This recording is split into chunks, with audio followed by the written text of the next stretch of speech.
কত সম্মান হয় শোনেন। মান ক্বরাআল কুরআনা ওয়া আমিলা বিহি উলবিসা ওয়ালিদাহু তাজাই ইয়াউমাল কিয়ামাহ দাউহু আহসানু মিন দাউইশ শামসি।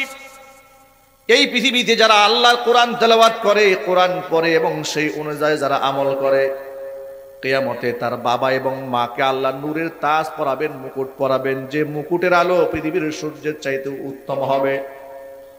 শুধু মুকুট পরায় ক্ষান্ত হবে না, ওয়ায়ুকসা হুল্লাতাইন। বিশ্ববিদ্যালয়ে গ্রাজুয়েট কমপ্লিট করার পরে দেখবেন গাউন পরানো হয়, ঠিক কিনা বলেন? সম্মান হিসেবে গাউন পরানো হয়, মাথায় একটা ক্যাপ দেওয়া হয়, কারণ তারা বিরাট একটা স্টেজে পৌঁছে গেছে, একটা সম্মাননা দেওয়া হচ্ছে তাদেরকে। কিয়ামতে আল্লাহর পক্ষ থেকে হাফেজ কোরআনের বাবা এবং মাকে গাউন পরানো হবে। আরো আস্তে সুবহানাল্লাহ পড়েন। তবে সেই গাউনটা আমাদের দেশের পলিথিনের প্লাস্টিকের কাপড়ের গাউন নয়। কেমন গাউন পরাবে? কোরআন হাদিস থেকে শুনেন। আল্লাহ নবী বলেন ওয়ায়ুকসা হুল্লাতাইন, এমন গাউন, এমন পোশাক এদেরকে পরানো হবে লা তাকুমু লাহুমাদ দুনিয়া, এত দামি সেই পোশাকের মূল্য হবে নবীজি বলেছিলেন গোটা পৃথিবী বিক্রি করলেও সেই পোশাকের মূল্য দেওয়া যাবে না। রাত যখন ভোর 4টা বাজে, 3:30 বাজে, অভিজ্ঞতার জন্য বলবো হিফজখানা মাদ্রাসাগুলোর মধ্যে একটু ঢোকেন, কওমি মাদ্রাসাগুলোর মধ্যে একটু ঢোকেন, গিয়া দেখবেন রাত 2:30 বাজে, 3টা বাজে বেগুনা মাসুম বাচ্চারা তাহাজ্জুদের নামাজে দাঁড়িয়ে আছে। আমি নিজে হিফজখানা ছাত্র, আমি জানি রাত 3টা বাজে আমরা কম্পিটিশন করতাম কে কার আগে ঘুম থেকে জাগবে। যদি কোনোদিন দেখেছি আমার আগে কেউ উঠেছে, যদি দেখেছি কেউ 3টায় উঠেছে, আমরা প্রতিযোগিতা করে পরের দিন 2:30টায় ঘুম থেকে উঠে যেতাম, কার আগে কে সবক শোনাবে। আল্লাহর কোরআনকে যারা এমন মোহাব্বত করে অন্তরে ধারণ করে, আল্লাহ পাকের কাছে তাদের সীমাহীন মর্যাদা হয়ে যায়।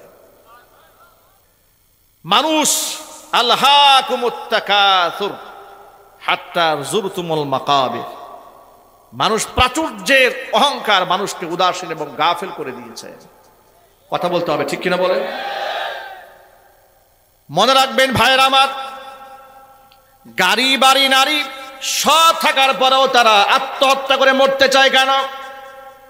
তার কারণ হচ্ছে গাড়ি বাড়ি এগুলা হচ্ছে সুখের উপকরণ বটে, কিন্তু সুখের মালিক নয়। সুখের মালিককে আরো জোরে বলেন।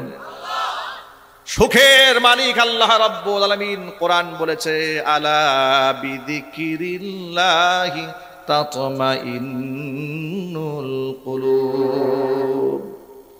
মনে রেখো আল্লাহর জিকিরে অন্তর প্রশান্তি লাভ করে। জোরে কোন সুবহানাল্লাহ। আল্লাহর সাথে সম্পর্ক বানান। আপনাকে নিরাপত্তা দেওয়ার জন্য কোনো লোক লাগবে না, কোনো লোক দিয়ে আপনাকে পাহারা দিতে হবে না। স্বয়ং আল্লাহ রাব্বুল আলামিন আপনার নিরাপত্তার ব্যবস্থা আল্লাহর পক্ষ থেকে নিজেই করে নেবেন। ঘরের মধ্যে সুখ নাই কেন দেখেন? আমার ছোটবেলার কথা এখনো মনে পড়ে। ছোট্টবেলায় যখন আমি প্রাইমারি স্কুলে পড়তাম, স্পষ্ট মনে আছে ফজরের নামাজটা আমি জামাতের সাথে মসজিদে গিয়ে তখনও আদায় করেছি। শিশুকালে জামাতে নামাজ পড়তাম এবং কায়দা নিয়া, বড় লম্বা কায়দা নিয়ে দৌড়াইয়া মক্তবে ফুরকানিয়া মাদ্রাসায় যেতাম। সকালবেলা মক্তবের ক্লাস শেষ করে যখন বাড়ি ফিরতাম, তখন আমরা আমাদের কানের নিজ কানে আওয়াজ শুনতে পেতাম। আমাদের মা, আমাদের চাচি, আমাদের দাদি, তারা গুনগুন করে কোরআন তেলাওয়াত করছে। তাদের তেলাওয়াতের সেই গুনগুন আওয়াজ ঘরের বাহির থেকে শোনা যেত। আজকে আমাদের ঘরের মধ্যে আছে টেলিভিশন, ঘরের মধ্যে আছে ডিশ অ্যান্টিনা, যার দরুন ঘরের মধ্যে রাত 12টা, 1টা, 2টা পর্যন্ত নাটক চলে, সিনেমা চলে। রাত 2টা, 3টা পর্যন্ত নাটক আর সিনেমা যেই ঘরে চলে, ওই ঘরের মধ্যে তো ফজরের নামাজ হওয়ার প্রশ্নই আসে না। যার দরুন সব আছে, এসি আছে, ফ্রিজ আছে, মডার্ন ইকুইপমেন্ট সব আছে। হাই লাক্সারিয়াস লাইফ লিড করার পরেও ঘরের মধ্যে সুখ নাই, ঘরের মধ্যে শান্তি নেই। মা বোনেরা কথাগুলো মনোযোগ সহকারে শোনেন, বাবারাও কথাগুলো গুরুত্ব সহকারে শুনুন। যদি ঘরের মধ্যে শান্তি কায়েম করতে মনে চায়, এই সন্তানেরা যেভাবে কোরআন কারীম আজমতের সাথে তেলাওয়াত করছে, এই যে ছোট্ট ছোট্ট মাসুম বাচ্চারা মাথার মধ্যে আছে পাগড়ি পেয়েছে, আপনারা কি মনে করেন এটা ফেরেশতা এসে এক ধাক্কা দিয়ে পেটের মধ্যে ঢুকাই দিয়েছে? এটাকে অর্জন করতে গিয়ে কি কত সম্মান হয় শোনেন। মান ক্বরাআল কুরআনা ওয়া আমিলা বিহি উলবিসা ওয়ালিদাহু তাজাই ইয়াউমাল কিয়ামাহ দাউহু আহসানু মিন দাউইশ শামসি। এই পৃথিবীতে যারা আল্লাহর কোরআন তেলাওয়াত করে, কোরআন পড়ে এবং সেই অনুযায়ী যারা আমল করে, কিয়ামতে তার বাবা এবং মাকে আল্লাহ নূরের তাজ পরাবেন, মুকুট পরাবেন, যে মুকুটের আলো পৃথিবীর সূর্যের চাইতে উত্তম হবে। শুধু মুকুট পরায় ক্ষান্ত হবে না, ওয়ায়ুকসা হুল্লাতাইন। বিশ্ববিদ্যালয়ে গ্রাজুয়েট কমপ্লিট করার পরে দেখবেন গাউন পরানো হয়, ঠিক কিনা বলেন? সম্মান হিসেবে গাউন পরানো হয়, মাথায় একটা ক্যাপ দেওয়া হয়, কারণ তারা বিরাট একটা স্টেজে পৌঁছে গেছে, একটা সম্মাননা দেওয়া হচ্ছে তাদেরকে। কিয়ামতে আল্লাহর পক্ষ থেকে হাফেজ কোরআনের বাবা এবং মাকে গাউন পরানো হবে। আরো আস্তে সুবহানাল্লাহ পড়েন। তবে সেই গাউনটা আমাদের দেশের পলিথিনের প্লাস্টিকের কাপড়ের গাউন নয়। কেমন গাউন পরাবে? কোরআন হাদিস থেকে শুনেন। আল্লাহ নবী বলেন ওয়ায়ুকসা হুল্লাতাইন, এমন গাউন, এমন পোশাক এদেরকে পরানো হবে, লা তাকুমু লাহুমাদ দুনিয়া, এত দামি সেই পোশাকের মূল্য হবে, নবীজি বলেছিলেন গোটা পৃথিবী বিক্রি করলেও সেই পোশাকের মূল্য দেওয়া যাবে না। বাবা মারা এই পোশাক পরে খুব প্রাউড ফিল করতে থাকবে, গর্ববোধ করতে থাকবে এবং অবাক হবে, বিস্মিত হবে। তারা জিজ্ঞেস করবে বিমা কাসাইতানা, আল্লাহ কি আমল করলাম এই এত দামের পোশাক আমাদেরকে তুমি পরালে, কি করেছে দুনিয়াতে? ফায়ুকালু লাহুমা, আল্লাহর পক্ষ থেকে জবাব দেয়া বলা হবে বিআখদি ওয়ালাদিকুমাল কোরআন, তোমাদের সন্তানরা কোরআন পড়েছিল আর তোমরা সন্তানদেরকে কোরআনের ধারক এবং বাহক বানিয়েছিলে বিধায় আজকে তোমাদেরকে এই সম্মানের পোশাক পরিয়ে দেওয়া হলো। এমন সম্মাননা আল্লাহর পক্ষ থেকে আমাদের পেতে মনে চায় না ভাই? কার পেতে মনে চায়? হাত দেখে তো কার কার মনে চায়? আল্লাহ তুমি আমাদের সকলকে সম্মানিত করো, আমাদের ঘরে ঘরে 30 পারা কোরআনের হাফেজ তৈরি করে দাও। জোরে কোন আমিন। ছোট্টবেলাতে 11-12 বছর বয়সে আমি নিজে হাফেজ হয়েছি। মনে আছে সারা জীবনে নাম ধরে লোকেরা আমাদেরকে খুব কম ডেকেছে। বয়স 11, লোকেরা কি বলতো জানেন? হাফেজ সাহেব এদিকে আসেন। সুবহানাল্লাহ বলেন। সাহেব বলতো 11 বছর বয়স আমাদেরকে। মসজিদে গিয়েছি, নামাজে পেছনে দাঁড়িয়ে আছি, কেউ দেখেছে মুসল্লিরা এরকম টেনে আসতো, হাফেজ সাহেব আপনি পেছনে দাঁড়িয়েছেন কেন? ছোট মানুষ তো, পেছনে দাঁড়ায় আছি, যদি আবার ধমক দিয়ে পাঠাইয়া দেয়। এক মসজিদে গিয়েছি নামাজ পড়তে কাশিমপুরে, তখন আমি ছোট, আমি হিফজ শেষ করে ফেলেছি। তো তারা তো আর চিন্তা না আমি হাফেজ হয়েছি।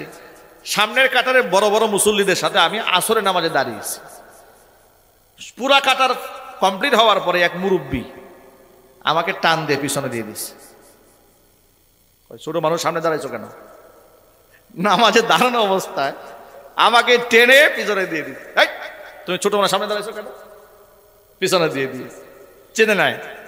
যারা চিনেছে তারা টেনে আবার সামনে নিয়ে গেছে। হাফেজ সাহেব সামনে আসেন। সুবহানাল্লাহ বলবেন না?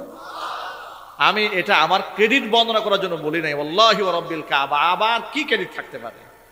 এতটুকুন বাচ্চা ছিলাম, লোকের আমাদেরকে সাহেব বলে ডাকতো। এই সম্মান কার পক্ষ থেকে এসেছে? আল্লাহর পক্ষ থেকে এসেছে। আপনি যদি আপনার সন্তানকে সম্মানিত দেখতে চান, কোরআনের সাথে তার সম্পর্ক জুড়ে দেন। সুবহানাল্লাহ কোন? লোকেরা বলবে, কি বলবে? আপনাদেরকে কয়েকটা শব্দ শিখাই দেয়। লোকেরা যা যা বলে এই সমাজে, লোকেরা বলে এ কোন মায়ের সন্তান এত সুন্দর কোরআন পড়ে? কথা বলেন, ঠিক কিনা বলেন? দেখেন, ছেলে ভালো করেছে, মা দোয়া পেয়ে যাচ্ছে। কেমন মায়ের সন্তান এটা? লোকেরা বলে আহারে আপনার এ কেমন বাবা এই ছেলেকে জন্ম দিয়েছে, সুবহানাল্লাহ, দোয়া পেয়ে যাচ্ছে। আর যদি সন্তান সন্ত্রাস হয়, গুন্ডা হয়, মাস্তান হয়, তখন বাপ মাও বদদোয়া পেয়ে যায়, বলে যেমন বাবা তেমন ছেলে। ঠিক কিনা বলেন? আমরা আমাদের সন্তানদেরকে গুন্ডা মাস্তান বানাতে চাই না, আমরা কোরআনে কারিমের ধারক বাহক বানাতে চাই। বলেন ইনশাআল্লাহ। আপনাদেরকে একটু আশ্বস্ত করে বলি, ওয়াল্লাহি ওয়া রাব্বিল কাবা, কাবার রবের কসম করে বলি, এই দুনিয়াতে যতগুলো বৃদ্ধাশ্রম আছে তন্ন তন্ন করে আপনি খুঁজে দেখবেন বৃদ্ধাশ্রমে ডাক্তারের মা পাওয়া যাবে, আছে না নাই? আমার কাছে এখন রেকর্ড আছে কার কার বাপ মা আছে। বড় বড় সরকারি অফিসারের বাপ মা বৃদ্ধাশ্রমে আছে, ডাক্তার ইঞ্জিনিয়ারের বাপ মা বৃদ্ধাশ্রমে আছে, কিন্তু হাফেজ কোরআনের বাপ মা গোটা পৃথিবীর কোনো বৃদ্ধাশ্রমে নাই। যদি সন্তানদেরকে মুআদ্দাব ভালো বানাতে চান, কোরআনমুখী বানান। কোরআন এই পৃথিবীতে সম্মানের প্রতীক, এমন সম্মানের প্রতীক, এই সম্মান যেমন আল্লাহ দান করেছেন তেমন রাসূলুল্লাহ দান করেছেন। কোন একটু সুবহানাল্লাহ। আল্লাহর নবীর একজন বিখ্যাত সাহাবী নাম উবাই ইবনে কাব রাদিয়াল্লাহু তাআলা আনহু, ইন্নাহু কানা কাতিবাল ওয়াহয়ি। আল্লাহর নবীর উপর যখন কোরআন নাজিল হতো, যারা কোরআনকে লিখে সংরক্ষণ করতেন তাদের মধ্যে অন্যতম একজন ছিলেন উবাই ইবনে কাব। লিখে লিখে কোরআন সংরক্ষণ করতেন এবং তিনি পৃথিবীর প্রথম সারির কোরআনে হাফেজ ছিলেন। নবীজির ইন্তেকালের পরে যেই জায়নামাজে দাঁড়িয়ে রাসূলুল্লাহ তারাবির নামাজের ইমামতি করেছিলেন, আল্লাহ নবীর ইন্তেকালের পরে ঠিক সেই জায়নামাজে দাঁড়িয়ে আল্লাহ নবী সাল্লাল্লাহু আলাইহি ওয়াসাল্লামের সাহাবী উবাই ইবনে কাব রাদিয়াল্লাহু তাআলা আনহু সাহাবায়ে কেরামদেরকে পিছনে রেখে তারাবির নামাজের ইমামতি করিয়েছেন। একদিন এই উবাইকে আল্লাহর হাবিব ডেকে বলছেন, ইয়া উবাই, আমারনি আযজা ওয়া জাল্লা আন আকরা আলাইকা লাম ইয়াকুনিল লাযিনা কাফারু মিন আহলিল কিতাব। ও উবাই শোনো, আল্লাহ তাআলা আমাকে হুকুম করেছেন আমি যেন তোমাকে সূরা বাইয়িনা তেলাওয়াত করে শোনাই। উবাই ইবনে কাব বলেন, ইয়া রাসূলুল্লাহ, আওয়া সাম্মানি ইয়া রাসূলুল্লাহ, হে আল্লাহর রাসূল, আপনি যে বললেন আল্লাহ আমাকে কোরআন শোনাতে বলেছে, আল্লাহ কি তার পবিত্র জবানে আমার নামটাকে উচ্চারণ করেছে নাকি? নবীজি বললেন, হ্যাঁ, আল্লাহ তোমার নাম ধরে বলেছে উবাইকে কোরআন শোনাও। কেন উবাইকে কোরআন শোনাবে? উবাই ছিলেন কোরআন শরীফের শিক্ষক। যারা মুসলিম, যারা নতুন নতুন ইসলাম ধর্ম গ্রহণ করতেন, তাদেরকে উবাই ইবনে কাব রাদিয়াল্লাহু তাআলা আনহু আল্লাহ পাকের কোরআন শেখাতেন। জোরে কোন সুবহানাল্লাহ। আচ্ছা, আপনারা এক বাক্যে জবাব দেয়া বলেন তো, শহীদদের কোনো হিসাব হবে কিয়ামতে? আরো জোরে। শহীদদের সম্মান আছে না নাই? শহীদরা কি মরে যায় না জিন্দা থেকে যায়? কসম আল্লাহর, শহীদরা মরে না, এটা আল্লাহ পাক কুরআনে নিজেই বলেছেন। ওয়ালা তাকুলু লিমান ইউকতালু ফি সাবিলিল্লাহি আমওয়াত বাল আহইয়াউ ওয়ালাকিন লা তাশউরুন। যারা আমি আল্লাহর রাস্তায় নিহত হয়েছে তাদেরকে তোমরা মৃত বলো না, ওরা জীবিত। জোরে কোন সুবহানাল্লাহ। কিন্তু তোমরা টের পাও না। শহীদরা রক্তাক্ত থাকে, শহীদদেরকে গোসল দেওয়ানো হয় না, রক্ত মাখা জামা কাপড়ে তাদেরকে জানাজা পড়াইয়া হুবহু ওই কাপড়ে তাদেরকে কবরে মাদফন করা হয়। শহীদ রক্তাক্ত অবস্থায় জামা চেঞ্জ করা হয় না, তাদেরকে গোসল দিয়ে রক্তটা ধোয়া হয় না, কারণ শহীদের রক্ত নাপাক থাকে না, এটা পাক হয়ে যায়। কিয়ামতে শহীদরা যখন দাঁড়াবে, গা থেকে রক্তগুলা ঝরতে থাকবে, মনে হচ্ছে মাত্র আঘাত পেয়েছে। শহীদের রক্ত থেকে মেশকের ঘ্রাণে গোটা হাসরে ময়দান ছড়িয়ে পড়বে। আল্লাহ জিজ্ঞেস করবেন, তোমাদের অবস্থা কেন? তারা বলবে, আল্লাহ তোমার দ্বীনের পতাকা উড্ডীন করার জন্য, ইসলামের শত্রু যারা, কোরআনের শত্রু যারা, ধর্মের শত্রু যারা, এদের সাথে লড়াই করেছি, ওরা আমাদেরকে বুলেট দিয়ে ঝাঁঝরা করে দিয়েছে, ওরা তলোয়ার দিয়ে আমাদেরকে ক্ষত বিক্ষত করেছে, সেই ক্ষত চিহ্ন নিয়ে, রক্তাক্ত দেহ নিয়ে তোমার সামনে দাঁড়িয়ে গেছি। আল্লাহ পাক বলবেন, তোদের কোনো হিসাব হবে না, বিনা হিসেবে আমার জান্নাতে চলে যা। শুহাদায়ে উহুদ, উহুদের ময়দানে 70 জন সাহাবী শাহাদাত বরণ করেছিলেন। কতজন? 70 জন সাহাবী শাহাদাত বরণ করলেন। আল্লাহর নবী সাল্লাল্লাহু আলাইহি ওয়াসাল্লাম নিজে রক্তাক্ত হয়ে গেলেন, দান দান শহীদ হয়ে গিয়েছিল। মাথার লোহার টুপিটা ভেঙে, লোহার করা মাথার হাড় ভেঙে ভিতরে ঢুকে পড়েছিল। নবীজি সাল্লাল্লাহু আলাইহি ওয়াসাল্লাম বেহুশ হয়ে পড়ে গিয়েছিলেন। 70 জন সাহাবী ক্ষত বিক্ষত হলেন, তারা তো শহীদ হয়ে গেলেন। শত শত সাহাবায়ে কেরাম আহত হয়ে গেলেন। এই যুদ্ধ শেষ হয়ে যাবার পরে 70 জন সাহাবীকে কবরের মধ্যে যখন শোয়ানো হবে, এতগুলা সাহাবীকে কবরের মধ্যে শোয়ানো কোনো সহজ কাজ ছিল না, বিষয়টা ছিল বিরাট কঠিন। কারণ হচ্ছে বাংলাদেশের মাটি আর আরব দেশের মাটি কি একরকম ভাই? এটা পাহাড়িয়া এলাকা, পাথরীয় মাটি, আর সবাই আহত, ক্ষত বিক্ষত, রক্তাক্ত। এটা তো এত এনার্জি শরীরে নাই যে 70 জন সাহাবীর জন্য 70টা কবর খনন করা হবে, এত শক্তি সামর্থ্য নাই। হুজুর বললেন 70 জন শহীদের জন্য 35টা কবর খনন করো। কবরগুলো বড় বড় করে খনন করা হলো, কবরের মধ্যে শহীদদেরকে শোয়ানো হবে। একটা কবরের মধ্যে 2 জন করে শহীদকে শোয়ানো হচ্ছে। শোয়াতে গেলে একজনকে সামনে শোয়াচ্ছেন, আরেকজনকে পায়ের কাছে পেছনে শোয়াচ্ছেন। এখন সামনে কাকে শোয়াবেন, পেছনে কাকে শোয়াবেন, এই যে ক্লাসিফিকেশনটা, কাকে রাসূল সামনে শোয়াবেন, হুজুর জিজ্ঞেস করতেছিলেন সাহাবীদেরকে, সাহাবীরা তোমরা সাক্ষী দাও তো, এই যে 2 জনকে শোয়ানো হবে এই কবরে, এই 2 জনের মধ্যে কোরআন শরীফ একটু ভালো বেশি জানতো কে? সাহাবায়ে কেরাম বলতেন, হে রাসূল তুলনামূলকভাবে ইনার চেয়ে ইনি একটু বেশি ভালো জানতেন। যার ব্যাপারে সাহাবায়ে কেরাম সাক্ষ্য দিয়েছে ইনি কোরআন বেশি ভালো জানতেন, নবীজি সাল্লাল্লাহু আলাইহি ওয়াসাল্লাম তাকে মাথার কাছে স্থান দিয়েছেন। আর চিল্লাই বলতে হবে সুবহানাল্লাহ। কোরআনের সাথে সম্পর্কিত সংশ্লিষ্ট শহীদদেরকে ক্লাসিফিকেশন করার ক্ষেত্রেও আল্লাহর নবী তারতম্য করেছেন কোরআনের ভিত্তিতে। আল্লাহু আকবার। আজকে এই কোরআনকে আমরা কোনো মূল্যায়ন করি না, বরং আমরা যখন কোরআনের কথা বলি আমাদেরকে বলা হয় মৌলবাদ, আমাদেরকে বলা হয় জঙ্গিবাদ। কথা বলেন ঠিক কিনা? এই যে রাষ্ট্রের সংস্কারের কাজ চলছে, অন্তর্বর্তীকালীন সরকারের কাছে দেশের বিদগ্ধ ওলামারা লিখিত প্রস্তাবনা পেশ করেছেন, রাজনীতিবিদরা দিয়েছেন, বুদ্ধিজীবীরা দিয়েছেন, আমরা ওয়াজ মাহফিল থেকে প্রস্তাবনা পেশ করছি, বিভিন্ন জায়গায় বলে বেড়াচ্ছি, জনসচেতনতা তৈরি করছি। আমাদের দাবি একটা, কোরআন সরাসরি যেহেতু দেশে খেলাফত কায়েম হয় নাই, আমরা যদি বলি যে কোরআন দিয়েই কোটা সংবিধান বানান, এটা তো আপনারা পারবেন না একদিনে।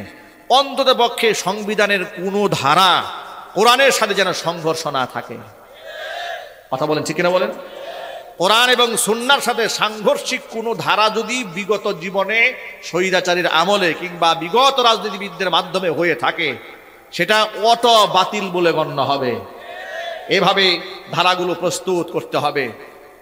কোরআনে কারীমের শিক্ষা অনুযায়ী সংবিধানের শুরুতে বিসমিল্লাহির রহমানির রহিম সংযোজন করতে হবে। মুসলমান বিসমিল্লাহ ছাড়া কোনো কিছুই শুরু করতে পারে না। নবী করিম সাল্লাল্লাহু আলাইহি ওয়াসাল্লাম বলেছেন, যেই ব্যক্তি বিসমিল্লাহ ছাড়া কাজ শুরু করে সেটা অপূর্ণাঙ্গ থেকে যায়। গোটা রাষ্ট্র চলবে একটা সংবিধানের উপর ভিত্তি করে, আর তার উপর বিসমিল্লাহির রহমানির রহিম থাকবে না, তা তো হতে পারে না। কথা বলতে হবে ঠিক কিনা বলেন? এমনকি এদেশে সকলের হৃদয়ের একটা দাবি আছে। বিগত জীবনে আমরা বহু সংগ্রাম করেছি, মিছিল করেছি, মিটিং করেছি, কাজ হয় নাই, উল্টা আমরা মার খেয়েছি। সেটা কি?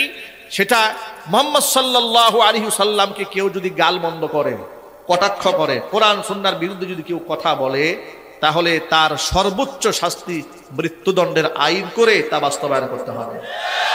বিগত জীবনে আমরা কতবার বলেছি কথা, আমরা শাপলা চত্বরে কথা বলে আমরা মার খেয়েছি, আমরা রাস্তাঘাটে আন্দোলন করে আমরা মার খেয়েছি।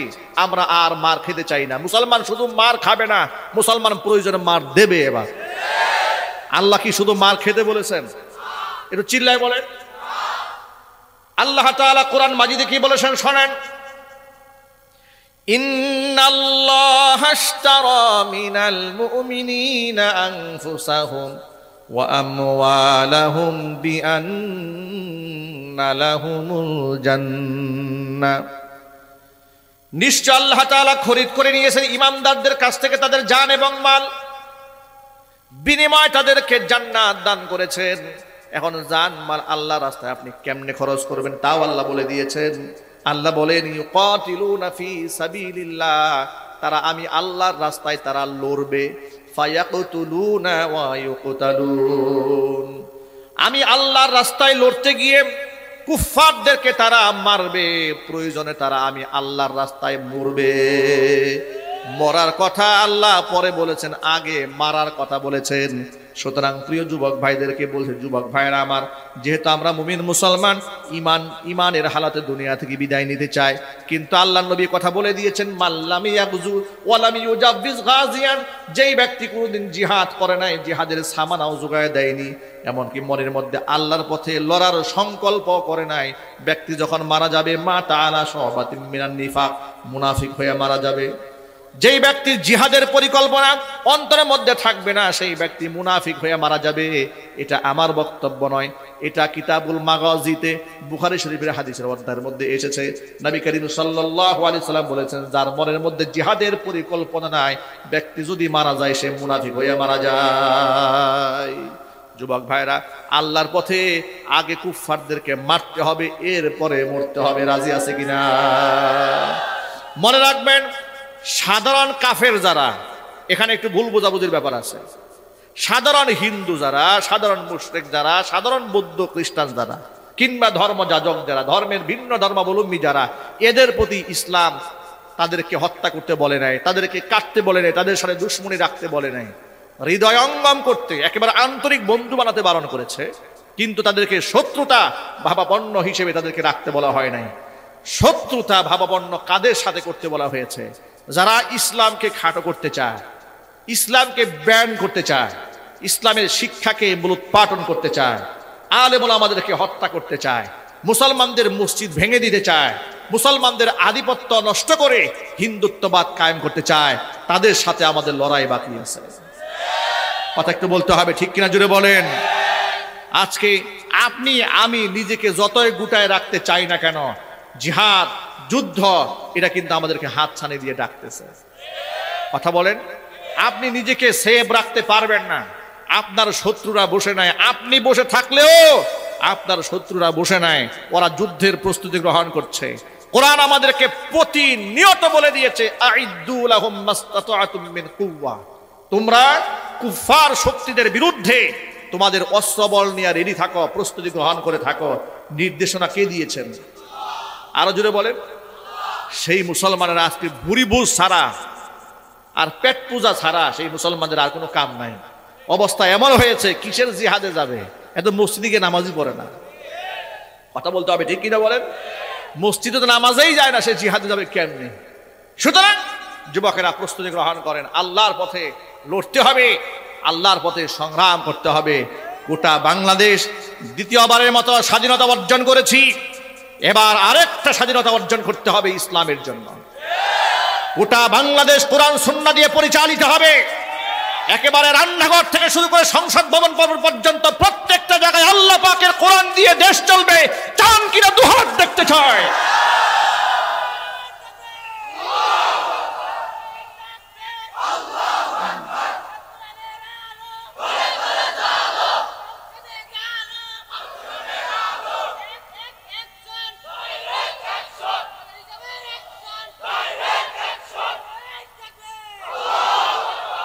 প্রিয় যুবক ভাইয়েরা আমার, জিহাদ আল্লাহর পথে করতে হবে, প্রস্তুতি গ্রহণ করে রাখেন।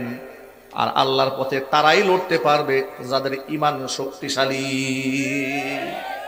মুনাফিকরা কোনোদিন জিহাদে যেতে পারে না, ওরা পেছন দিক থেকে পালায়া যায়।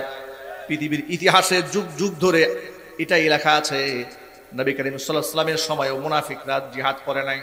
ওরা নবী সাল্লাল্লাহু আলাইহি ওয়াসাল্লামের সাথে জিহাদে অংশগ্রহণ করেছে, পিছন দিক থেকে তারা ভেগে পালায়ে গেছে।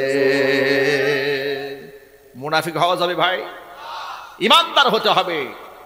খালিদ বিন ওয়ালিদ রাদিয়াল্লাহু তাআলা আনহু ইসলাম ধর্ম গ্রহণ করার পরে কোন জিহাদে যিনি পরাজিত হন নাই, ইসলামের এই অপরাজয় এক সৈনিক, যার উপাধি সাইফুল্লাহ, আল্লাহ পাকের তলোয়ার।